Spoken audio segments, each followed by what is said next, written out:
Okay, so today we are actually going to use the geodesic equation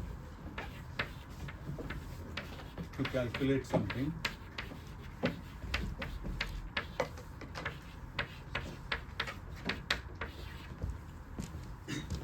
And we're not actually going to integrate it, we're just going to manipulate it until it looks like a simpler equation, namely Newton's equation. But it does that only in a special situation. So the situation is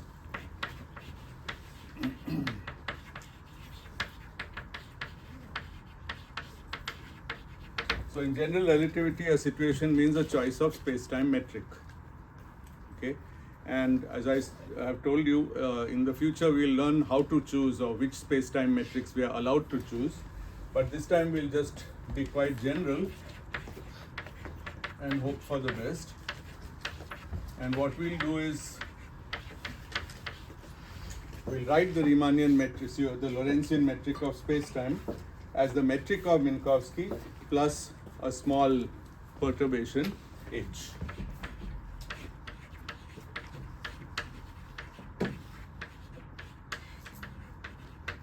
What we are imagining is that there is some body, could be a planet or some massive object, which creates a Newtonian potential, and that object in general relativity must create some metric of space-time, which is not simply the Minkowski one, because that is the metric of empty space-time where there are no objects. So there has been a perturbation, and now we need to figure out how to relate this perturbation to the Newtonian potential. And the nice thing is we've already done a little exercise earlier. So earlier we introduced a generalization of the Newtonian potential, trying to make it fit with the laws of special relativity.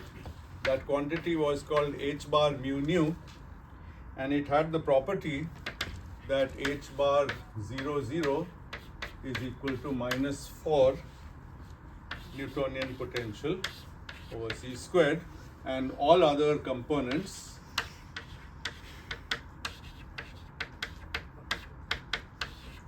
were 0. Now this quantity is a convenient one in general relativity, and so is this one, but they are not exactly the same. In Einstein's original paper, actually both appear. He uses slightly different notation, but both these quantities do arise.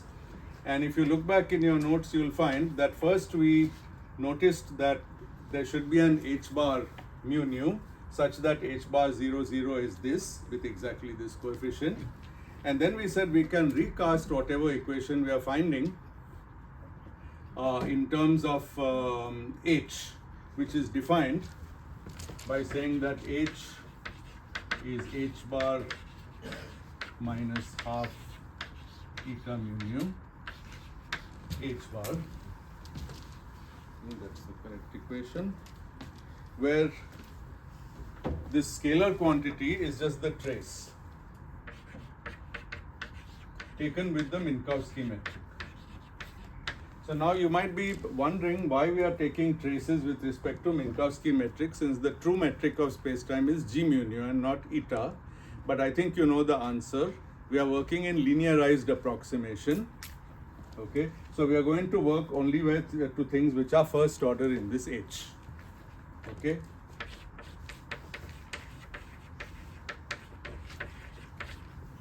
And that agrees with the fact that we have a static weak gravitational potential, as I told you yesterday. So if this is being studied to linear approximation, then of course this also has to be treated to linear approximation. Now the true trace of this quantity will be g inverse mu nu on that. Okay, I don't know if I emphasized, but the trace of a tensor is even in special relativity or general relativity is taken with the metric and not just sum of the indices. Normally you are told trace of a matrix is just set I equals j and sum. That's the same as contracting with delta ij, but delta ij is the metric of space. The metric of space-time is eta if it's Minkowski, and g mu nu if it's general. but it's enough to take this because actually G upper mu nu will be eta plus corrections of order h bar or h, which we are neglecting. So this is okay. And we got an equation many lectures back, which actually tells us we got an equation of motion for the field h mu nu, which was a linear equation. I'm going to claim, and we'll keep building on that claim in later lectures also, that h, this one, is the same as this one. So what we didn't know at that time, when we did these steps, from phi we went to h bar, from h bar we went to h, and we got a nice equation. What we didn't know at that time was that our linear equation is the linearized version of what? That's why, in fact, the title of that section was called From Gravitostatics to Exactly What. Now we are starting from the other side. Einstein has told us what? He says it's a Riemannian Lorentzian manifold. Space-time is a Lorentzian manifold. It has a metric G mu nu. And now we are taking G mu nu to be close to Minkowski plus a perturbation. And we are saying, let's identify this with the quantity that we motivated starting from the Newtonian potential. Okay, and of course the proof of that identification is that we'll get exactly the Newton's gravitational law. Good. Stop me if there are any questions. So now the question is this, we know, what does this tell us about h? We want to know about h and not h bar, because it is h and not h bar which we are identifying with the gravitational perturbation. Okay. So let's translate that. So the way we do that is, first we note that, first we take the trace of this whole equation. So on the left, trace always with eta. So we get h is h bar minus half. So what is eta mu nu, eta mu nu? 4. Both have a minus sign in the 0, 0, but both have, so it cancels. So it's actually 4. So half times 4 times h bar, so minus h bar. For this reason, h bar is called the trace reversed perturbation. It's just a name.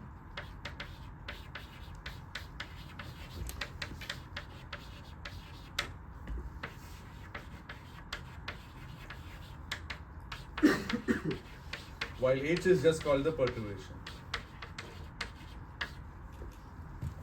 They're just linearly related, and these are some games we can play with tensors. If I have two tensors which are both symmetric, I can always add a scalar times eta mu nu to them. And this was a convenient change which actually gives us a correct result. So this is true. And with this, we can now calculate h0, 0 from this equation. Just specialize mu and nu to 0 and 0. So we get h bar 0, 0 minus half, then eta 0, 0 is minus 1, and then h bar. Okay. Now what is the relation between h bar 0, 0 and h bar? Well, h bar only has this component. Okay, and if so h bar actually is the matrix, h bar is the matrix minus 4 phi over c square, and then everything 0. Okay, so this is just h bar. So what is the trace of this matrix taken with the Minkowski metric? Plus 4 phi over c square. Because I have to, the trace is just, I multiply this with the Minkowski metric and then sum over the diagonal. But Minkowski has minus 1 in the top left, so it will change the sign. So we'll get minus h bar. So h bar 0, 0 therefore is minus h bar. And here we get plus half h bar. And so in the end we have minus half h bar. No, I screwed up. Good. Sorry, that is true, but that's not what I want it in terms of h bar 0, 0. So instead I'll write that h bar is minus h bar 0, 0. It wasn't wrong what I was writing. I was just eliminating this in terms of h bar, but I want to eliminate h bar in terms of this. So now we see that there's minus, minus, minus, so there's a net minus. So the final answer is half h bar 0, 0.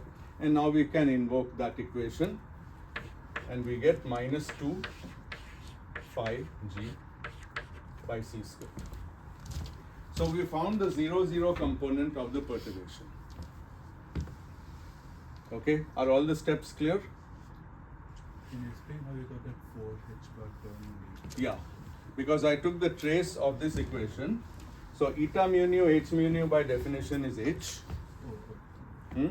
So I should have written it somewhere. I thought I had. So h is defined to be eta mu nu h mu nu, and h bar is eta mu nu h bar.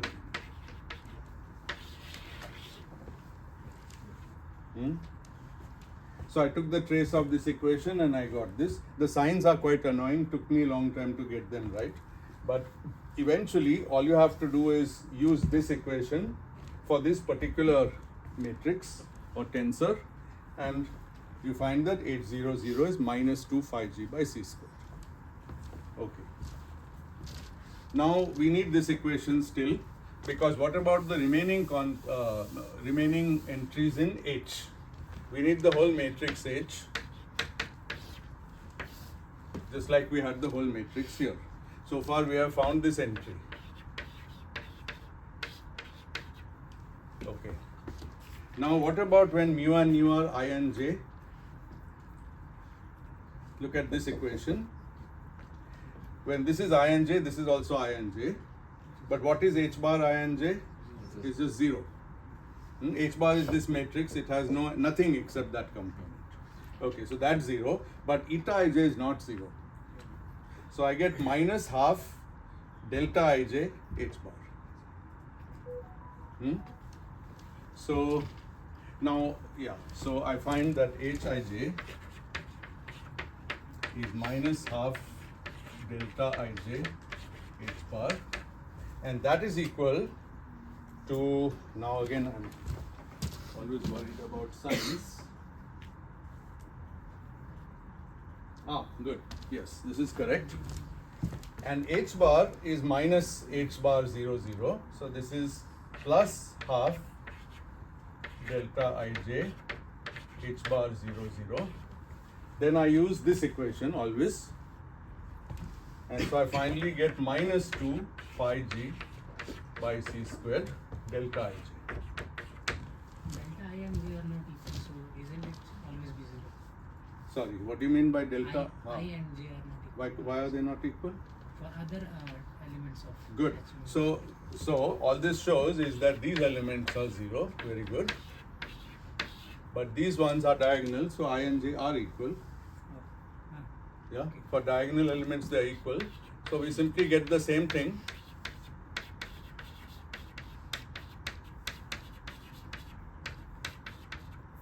So that's our matrix. All its diagonal entries are minus 2 phi g by c squared, and all its any other entry are 0. Clear? So there was only one non-trivial step in doing this. We were, in general, a perturbation h mu nu will be a some 4x4 symmetric matrix. Anyone can choose any perturbation they like, since we haven't learned what perturbations satisfy Einstein's equation, because we haven't learned Einstein equations yet. But we are using some intuition, and the only thing we used was this result. The fact that h bar 0, 0 is minus 4 phi g over c squared was something that we went through trying to generalize Newton's law to a special relativistic law, and we found some linearized equation, and we got stuck there saying, well, there should be a non-linear equation, but we have only found the linearized equation. That equation is not wrong, it's a correct equation at linearized level, but we couldn't go beyond that equation. We couldn't understand what is the underlying theory, because we were missing the intuition of what is the non-linear theory for which that is the linearized equation. Now Einstein has given us that intuition,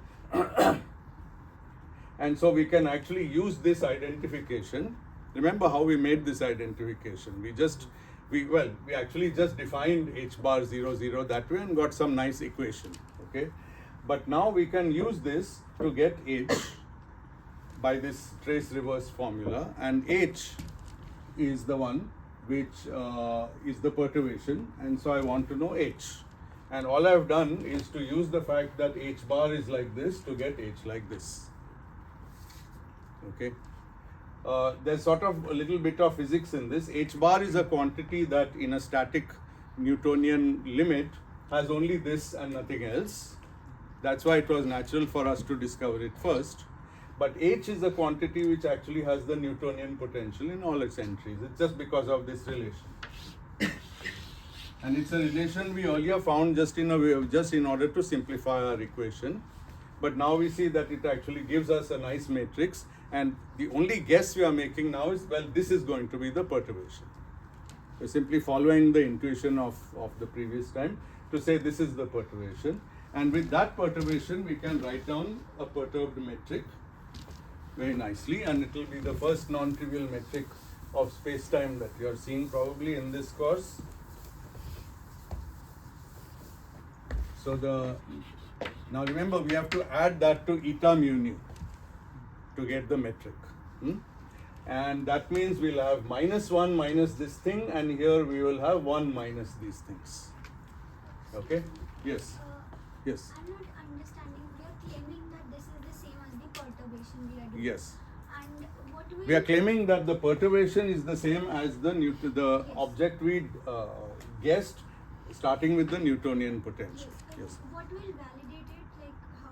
We'll show now that the geodesic equation, which is what Einstein tells us to use, is the same as Newton's equation If we use this. if we use this identification. So all the chain of reasoning, including the guesses, all are validated.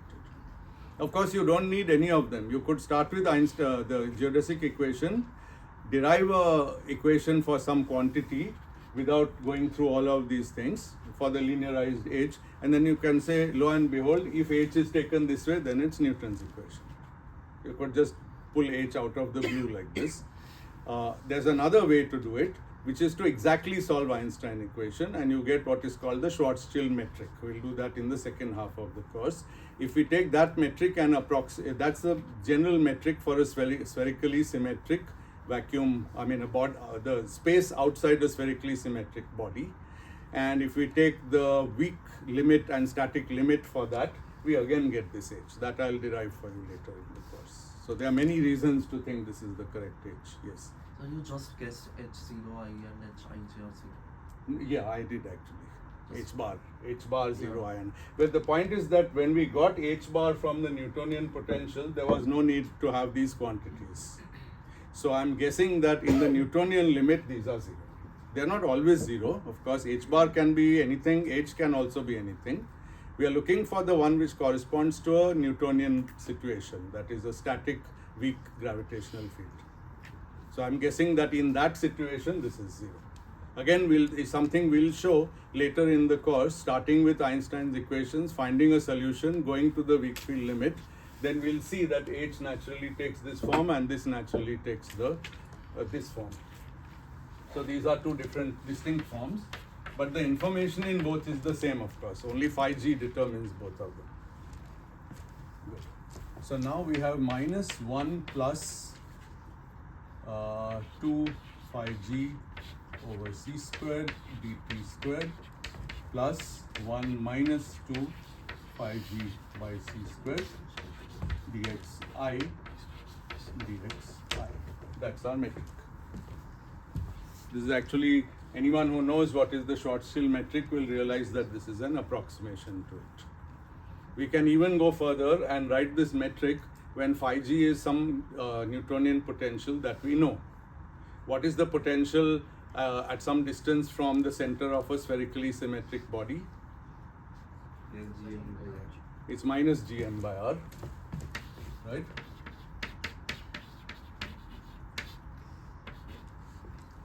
This is an example. So of course this metric then will become minus 1 minus 2 gm by c squared r dt squared plus 1 plus 2 gm by c squared r outside.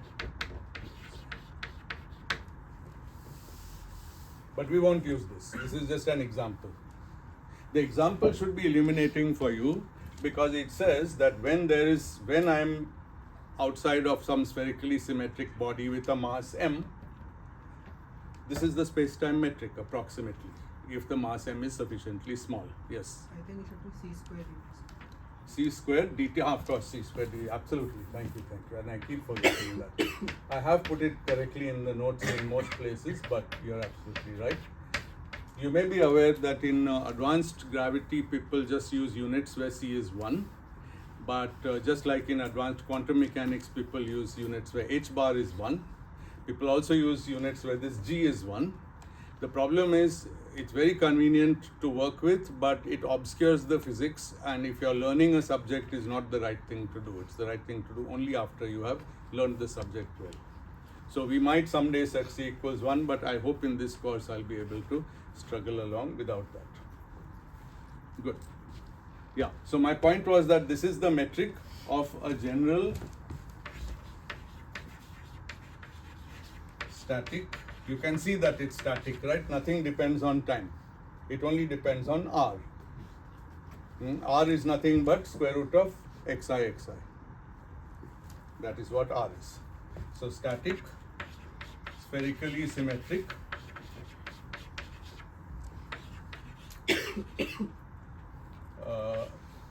body with mass m such that Gm is much less than c squared. Gm by r is much less than c squared. So r should, first of all, we can do this by just taking r very far away. Okay, yeah. The first term in the invariant interval, shouldn't there be plus sign outside the bracket because? Here, no, because Minkowski is minus dt squared. Yeah, but the zeroth term is also. Oh no. This is ds squared. Yeah. So this is how it is. Yeah. So all metrics of a Minkowski metric in particular in this notation is the one we see at when phi goes to 0. And when does phi go to 0? When r goes to infinity. And what is the physics that it's telling us? It's telling us that if we have this symmetric, static spherically symmetric body, and we go to infinity, the force, the potential dies out, and we just see Minkowski spacetime. So everything is working out correctly. You're seeing these spacetime metrics for the first time, and they are fulfilling all our intuitive notions of what it should be. I mean, it should certainly not be something non-trivial when we are very far away from an object, from a material object. And we can see here that as r becomes larger and larger, it goes more and more to the Minkowski metric smoothly. Okay, so this kind of metric is called asymptotically flat. We'll introduce those terms later, but just to tell you. Okay, all good? Lot of silence, yes. Gm by r is less than c squared r. The dimensions. Yes, they are correct. Gm by c squared r is dimensionless. It's an exercise for you to work out. Actually, it's not very difficult because we saw already that the Newtonian potential has dimensions of c squared. Yesterday I explained that. And Newtonian potential is Gm by r, so it better have dimensions. So that's how you find the dimension of G actually. So this is G Newton, the Newton gravitational constant, and it's dimensionless, and as it has to be. Thank you for pointing that out. What we don't know is that in these brackets, the true metric, if I come a little closer to that body, might have terms of this type Gm by c squared r whole squared, there or here or somewhere. It might be different. We only know this is the metric if we are either far away or the body is not very heavy. And I hope it's clear that this formula is exactly the same as this formula. I just said the metric is eta plus h. This is h. Eta we know. We put them together and write the metric in this ds squared form. So here is something maybe I didn't advertise earlier. Sometimes we write the metric as a matrix. This is the perturbation, but if I want to write the metric I could easily do that. Just put extra -1 here and 1 here. That's the metric written as a matrix. But the metric determines the invariant interval. So here I've written the invariant interval squared, which is g mu nu dx mu dx nu. But you can go from one to the other. It's just the same information packaged differently. And in general relativity books and research papers, metrics are always given in this form, and almost never people give a metric like that. Because this form not only highlights the coefficients, but also gives you names for the coordinates, so that you know what are the coordinates we are talking about. Okay, and here, because this is a perturbed metric, we simply took the standard coordinates of Minkowski spacetime and stayed with them. We just didn't change our coordinates. Another thing is, you don't have to worry about patches of spacetime very much when we do perturbed metrics, because we are close to Minkowski, and Minkowski can be covered by a single coordinate patch everywhere. Okay, if we are going to be sufficiently close to it, we shouldn't worry that something will go wrong. Something may go wrong, for example, if r is so small that this whole quantity becomes 1, then this whole thing becomes 0. What goes wrong if this number becomes 0? From this becomes 0. Our metric initially we said that it would have signature. Very good. It's supposed to have signature minus plus plus plus, but if this goes to 0, one of its eigenvalues is 0, so it doesn't have signature minus plus plus plus. So that cannot happen. So that would be a sign of something bad. But in the linearized case, it's not a sign of something bad. It's a sign of saying it's a result of taking this quantity to be 1, but it's supposed to be less than 1. If this is taken to 1, we are not supposed to be using this metric. We are supposed to use it only in the case where this quantity is much less than 1. Otherwise, it's not a perturbation, right? You know that in any physical problem, perturbation theory will break down if I start assuming that the perturbation is large. It's supposed to be small, and you're supposed to take powers of it to get different orders of perturbation in any problem. Okay, now the rest of the calculation is quite easy. Now we come to our geodesic equation.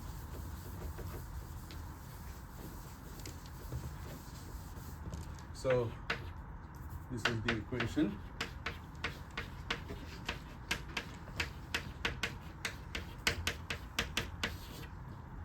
And now I need to, so first of all, I'm going to rewrite it as a set of 2 equations. These are actually 4 equations. I'll make a 1 plus 3 split, as it's called. So this is, actually, what am I doing exactly? Yeah. So all the indices I'm making 1 plus 3 split. So for example, I get gamma 0, 0, x dot 0 squared plus twice gamma 0, 0, I, x dot 0, x dot I, plus gamma 0 ij, x dot I, x dot j. Is this clear? I just expanded it out. I put mu equals 0. So this is one of the equations. So mu has to be 0 in both terms. These are summed over. So each of them can be either 0 or I, where I is 1, 2, and 3. And if it's both are 0, I get this. If one is I, one is j, I get this. Now if one is 0 and the other is I, it can happen in 2 ways. The first one is I, or second one is I, other one is 0. So I get a 2 times this combination. Okay? And this has to be 0. And the other equation is x double dot I plus gamma I 0, 0, x double dot 0 squared plus twice gamma I 0 j, x dot 0, x dot j, plus gamma I j k, x dot j, x dot k equals 0. So it's 4 highly coupled equations involving all the components of the Christoffel symbols. And so now we have to calculate all these gammas. Now I want to emphasize, it's not a difficult calculation at all. It's just a very tedious calculation. It's not at all difficult to do by hand, but it will take you a couple of pages. And while you're doing it, for the metric of our choice, which I shouldn't have rubbed out, you'll find that many coefficients actually vanish. One thing you should remember is that this phi is taken to be static, so phi doesn't depend on t, so h doesn't depend on t, so the whole metric doesn't depend on t. So all time derivatives, that is zero derivatives arising in gamma, those will all drop out from the beginning. Then you have to do your linearized approximation. That's the yes. What tells us to choose or why we are choosing all the zeroth components zero? Why we're not choosing anything to be zero as yet? It's like a summation. Yeah, of course. This is a summation. I've just expanded out the terms in it. It's the same thing. What is not clear about that? The summation means nu goes from 0 to 0, 1, 2, 3 and lambda goes from 0, 1, 2, 3 independently. Okay? So there are 16 terms in that summation. 4 terms for this, 4 terms for this sum. Okay, this is one of those 16 terms. This is 3 of the 16 terms but doubled, so 6, 1 plus 6, 7. And these are 9, hopefully. They're not 9. I did something wrong or said something wrong. They're not 16 because of symmetry. This is actually has 10. Has 10. And actually here I have 3. Here I have 6 and here I have 1. So that's 10. Good. Okay. Now let's notice a few things. We have to of course calculate the gammas, but we also have to calculate these x dots. What are they? They are the derivative of the x0 or xi, the position, the coordinates, with respect to proper time. And proper time is not ordinary time, so we have to do some work. Okay, so let's do it.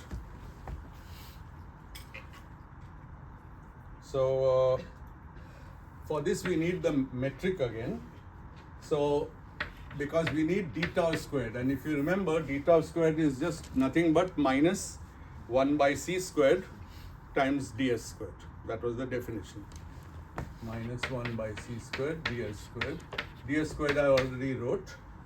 So it's going to be 1 by c squared, 1 plus 2 phi g over c squared dt squared minus 1 by c squared, 1 minus 2 phi g by c squared dxi dxi.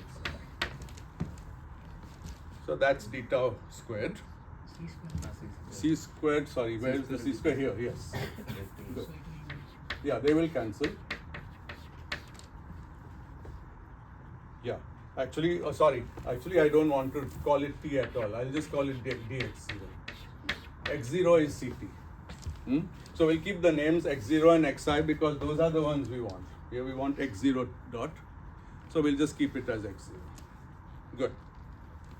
Okay. So now if I divide both sides by x0, then I get d tau by dx0 whole squared is 1 by c squared 1 plus 2 phi g by c squared minus 1 by c squared 1 minus 2 phi g by c squared and dxi divided by dx0. Okay, but dxi divided by dx0 is the same as v by c, isn't it?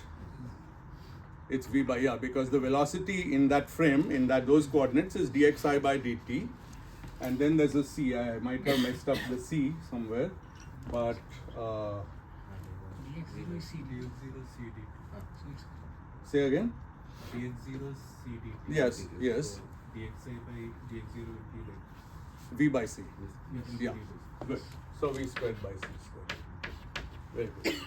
So vi by c squared, where we keep in mind that vi is just dxi by dt, not ct, not tau, but t. You have to be careful with these things. Good. Okay. But now remember, we made some statements that we are in a linearized limit, so phi is small, but also v squared by c squared is small. And you can see that this term is v squared by c squared smaller than that term. Both terms have 1 by c squared in common. Both terms start with 1 in common, but this has an extra v squared by c squared. So I'm going to drop this term saying that we are in the non-relativistic limit. If we want to be relativistic, we'll keep it. Okay? So people are not agreeing. I'm feeling in the presence of people who are opposing my philosophy. We're doing the non-relativistic limit, so v squared by c squared is small. C square is in every. No, but that's fine. We take these common. 1 by c squared is in both, so that doesn't affect the comparison of the. We are neglecting this term relative to this term. One rule, by the way, of physics: when you neglect a term, it must be relative to some other term, and you should be careful about that. You may ask why I am not neglecting 5 over c squared relative to 1. You will see that in 5 minutes or less. But this term I am already neglecting, so I get this. From this, I get, now I can invert and take the square root, because remember, this is what I wanted, x0 dot, which is this. So it's 1 upon that and square root. So it is c square root of 1 over 1 plus 2 phi g over c square. Okay, and what is this? So it is this quantity raised to minus half. And what is that? It is 1 minus phi g by c squared plus dot dot dot. Yeah, and I'm again going to neglect the dot dot dot, because the dot dot dot will contain higher powers of phi g by c squared, and those I'm supposed to neglect relative to the leading power. What about the plus minus sign on it? Where? That doesn't matter actually, because that we can easily fix from the fact that d tau by dt should be plus if my coordinate time and my proper time are both moving to the future. Otherwise, I'll be in a situation where my proper time is moving to the future, is increasing to the future, and my coordinate time is increasing to the past, which is allowed, but it's very silly in the sense it will just make my calculation more difficult. So there's a natural choice of sign here. Good. Okay, so we conclude that x, so we've got x dot x dot 0 is approximately equal to c into 1 minus phi g over c squared. Now you can do the same calculation with xi. It's quite easy, because all you do is use chain rule. So dxi by d tau is same as dxi by dt times dt by d tau, which we have already calculated. So once you work that out, you'll simply find that this is vi and same factor.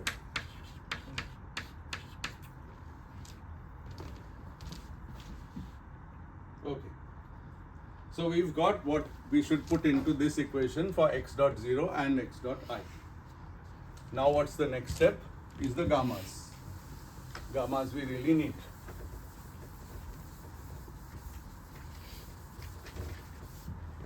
And here, as I said, there's a tedious calculation, and here's the result. I can tell you that roughly 100% of general relativity papers have a list of Christoffel symbols for their metric. So if you want to get anywhere near this subject, you have to get used to this fact.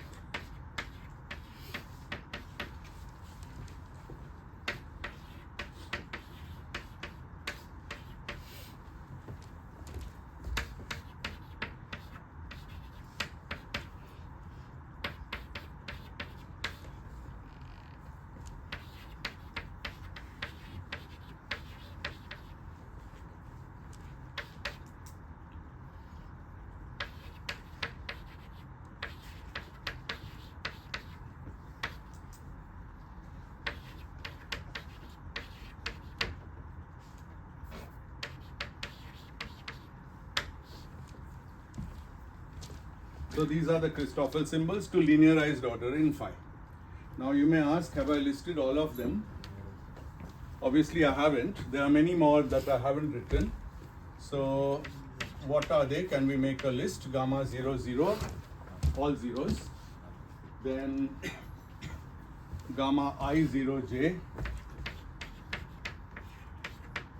and gamma 0 j k. None of those are written here. Convention in this subject is if it's not written, it's 0. So lots of them are 0. So that's the full set of gammas. And the main thing to take away from it is that they are all proportional to gradient of phi. This is very nice. This is a kind of new feature, if you like, because ultimately we are looking for a law involving gradient of phi, right? Because phi is a potential, gradient of it is the force. And we would like the law to say that x double dot is minus gradient of phi. Well, here is where the gradients of phi come from. They can't come from the pure metric because the metric has only phi. But if I differentiate the metric, then they can come, and gamma, as we have already seen, has first derivatives of the metric, so we'll only get gradient of phi. Though we may have non-linear terms like phi to the n gradient of phi, which we are all neglecting, but in leading order it has these gradients. Also it's suppressed by c squared, but that's sort of expected from the definition, because phi by c squared is a dimensionless object, as we have established. So this gives me dimension 1 by length, and you can easily check that gamma has dimensions 1 by length because of those derivatives in it. So all good so far. G mu lambda. Sorry? G mu comma lambda. G mu comma lambda, exactly. Those are the derivatives which are causing this. Absolutely correct. Thank you. Okay. Now one more approximation, and again I'm going to get some anger from the class. This V I have to keep because there are terms which are both, well, eventually I may drop them, but the first thing is okay, let me keep everything. Let me not upset any of you. Very strict class here. Okay. So now where do I proceed? I think here. So the 0 things you can ignore. Your exercise is to figure out that between those which we have listed and those which are 0, we have accounted for all possible components of gamma, mu, mu, lambda, which I think last time we counted there should be 40 of them. This, for example, is a set of 6 times 3, 18 of them, but they are nicely given by a simple formula. Okay. So now let's write the second geodesic equation, x double dot I plus, and now start filling in the blanks. So gamma I 0, 0 is this guy, gradient I of phi over c squared, and I have to multiply it with x dot 0 squared, but x dot 0 is that, so c squared 1 minus 2 phi over c squared squared. So that's the first, that's this term. Okay. The next term, gamma I 0j, is not in this list, so it's 0. So that term's not there. That's good. And the last one is in this list, but I don't want to copy out gamma ijk, it's just boring. It's this. So I'm still just going to write it as it is. And then I'll put the x dot terms. So x dot is up there in the corner. Vj, vk, 1 minus phi g. 2 phi g or phi g, I think I shouldn't have it. C squared, squared. And this is all equal to 0. Is this good?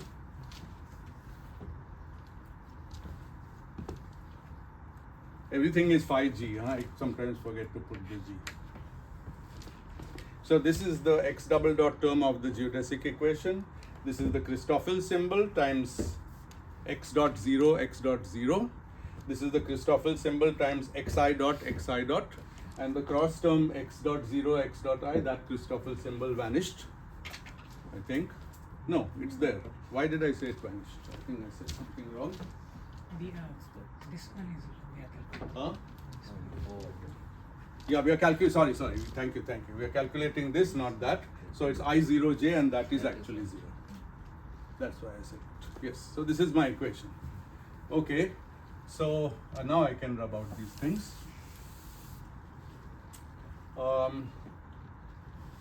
I need some space, so I'm also rubbing out this.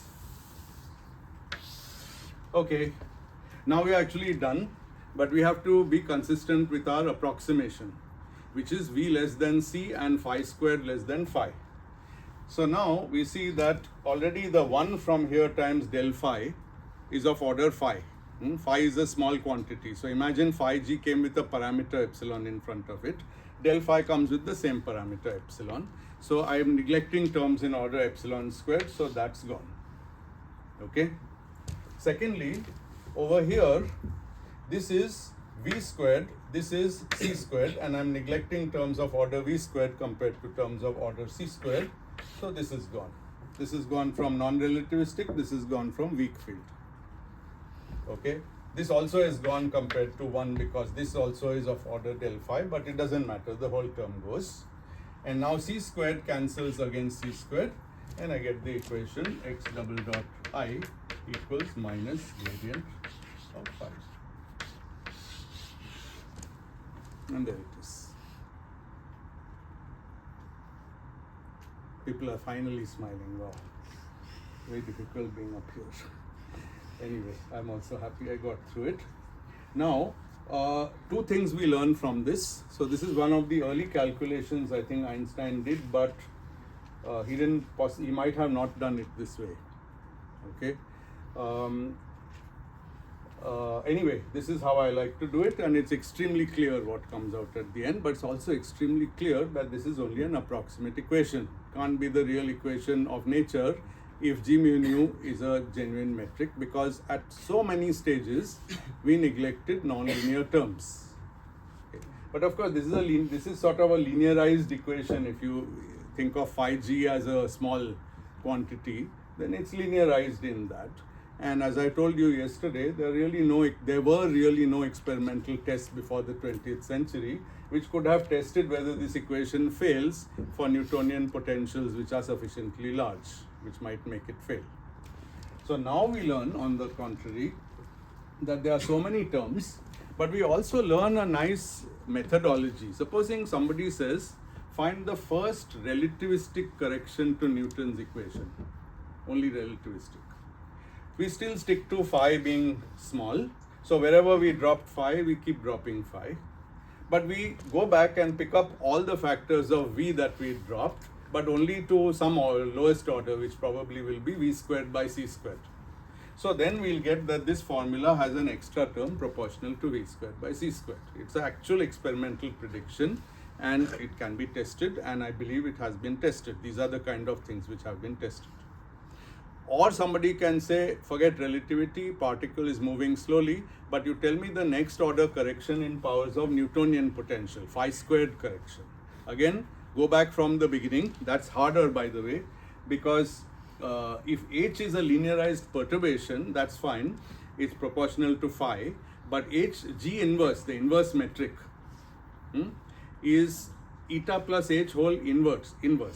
But when I invert it, I have infinitely many terms. If I take like 1 plus epsilon and invert it, I'll get 1 minus epsilon minus or plus epsilon squared, and I have to keep till squared.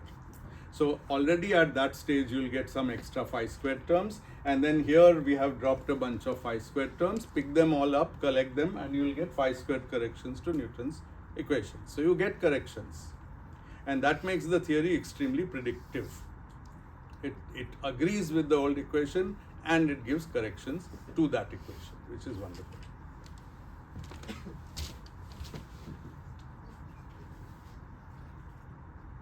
And actually, that's really all I wanted to do today. So we've actually finished before time. If there are any questions, I'll be happy to take them. Then I have a couple of words I'll just tell you about the plan for next semester, but that's anyway later. Good. Thank you. So x double dot 0, very good. So to this order, it's an exercise which is in the notes that you check that x double dot 0 reduces to an identity. It just gives you 1 equals 1 type of thing. And we'll see in more so the point is, this is an approximate version of a problem that we probably will do if there's enough time in the course.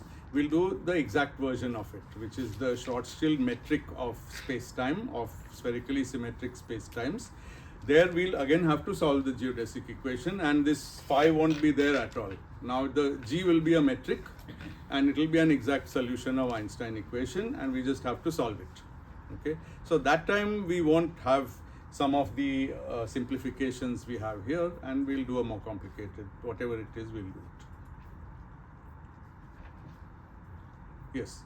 Slightly probably informed question, but are there two assumptions that the field is weak and the relativistic limit is not being taken? Are they independent? Yeah, they are independent. They are independent assumptions, because I can imagine a stronger Newtonian potential, but then I still want to find the force equation before the particle. So the force equation, by the way, doesn't tell me what is the velocity of the particle, right? It could start at rest. Under a force, it will start to accelerate. Now, validity of the equation might be from the time it starts to the time when its velocity reaches maybe, I don't know, 1% of c, which usually takes a long time, if at all it happens. And then, then the non-relativistic approximation is good, but I might have a strongish potential. Conversely, I can take it in a weak potential, but let it accelerate a long time till it builds up its velocity to reach 0.5 c. At that point, v by c is already 0.5, v squared by c squared is 0.25, so it's a 25% correction, which is a very important correction, right? Surely an experiment can measure 25% error in the, or change in the equation. So in that way, we both are independent assumptions, because one is more about what the particle is doing and one is more about what the potential is doing. Yeah, we also might have a non-static potential. That's another thing to go beyond this. So it's a very, very simplified calculation. You saw that finally we had to get a simple equation, and we could only get it by cancelling most of the terms in the geodesic equation. Could you tell if we are not taking a static assumption? Yeah. Then what else will change? Because the time equation for Yeah. like the zeroth component is coming out to be constant for acceleration. Yes, but in fact even this equation will change, because all the gammas which were zero may be non-zero now. Now what we will do when we study cosmology, which is part of the second half, is to make the opposite assumption, that the spatial geometry is very simple, so there is no perturbation really to it, except that the metric is has got a factor which is making it expand. So it's going to be a time dependent factor in front of dxi. So dxi is the volume of space, not space-time. Now I put a function a of t in front of it. Then as t goes on, t is my coordinate time. As t goes on, the universe evolves. This dxi distance is simply growing. So anything which had a fixed coordinate distance has a bigger coordinate distance. This is how we study cosmology. But in that case, we'll make assumptions that the space-time is homogeneous and isotropic. So all the del i's will drop out, only del 0 will be there. And then life will, of course, again be simple. So this is how we build up our understanding. In GR, we cannot possibly deal with the most general geodesic equation or most general Einstein equation. So we take special situations where one is either the geometry is simple, spatial geometry, or the time evolution is simple by taking it static. Can I say in a crude manner that whatever the time affects my metric is contained in now the space I'm changing? Here. No, the space here. Yes. No, here actually I'm just taking a static potential. So the metric is time independent. Yes. That is the correct statement. Yes, the metric is time. You can look at the metric and you see that it's time independent. Yes. However, and this is what will be a nightmare for rest of your life if you work in this field, it looks time independent, but I'm allowed to change coordinates, right? And this metric was r dependent. Nothing stops me from defining a new r which is old r plus t. Now suddenly it looks time dependent. And what is the physics? I've gone to a frame which is moving in a time dependent way, so the time independent metric acquires the time dependence because of my change of coordinates. And you can never get rid of this problem. So by looking at a metric and inspecting it, you may say, oh, it's time independent, but you need to be sure that even if it shows a time dependence, it might secretly be time independent in some other choice of coordinates. And this will lead us to the topic of isometries, which is the symmetries of the space-time under shifts of time or space. They can be very complicated, but they give us the correct coordinate independent answer that what is time independent. Yeah, good. Okay.